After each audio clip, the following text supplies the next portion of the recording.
Hello বন্ধুরা, দেখো আমাদের গুড মর্নিং। সকাল থেকে উঠেই দেখলাম একটা গাছে বড় পেয়ারা ধরেছে, তাই তুলে নিলাম।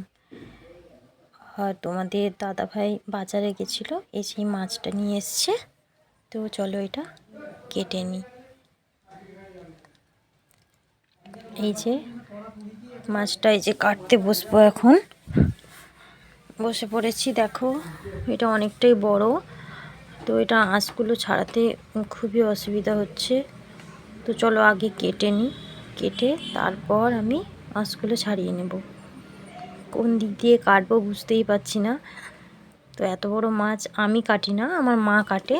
আজকে আমি নিজেই কাটছি। অনেকটাই বড়, তো একটু অসুবিধা হচ্ছে।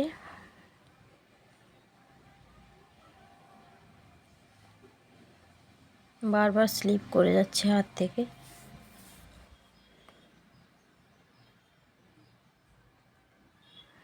তো ঠিক আছে, আমি কেটে ঘুরে ফিরে আসছি।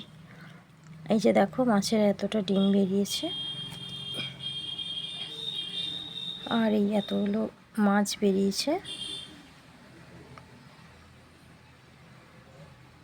চলো এই পর্যন্ত এই ভিডিওটা, এরপর আমি রান্নার একটা ভিডিও নিয়ে আসবো।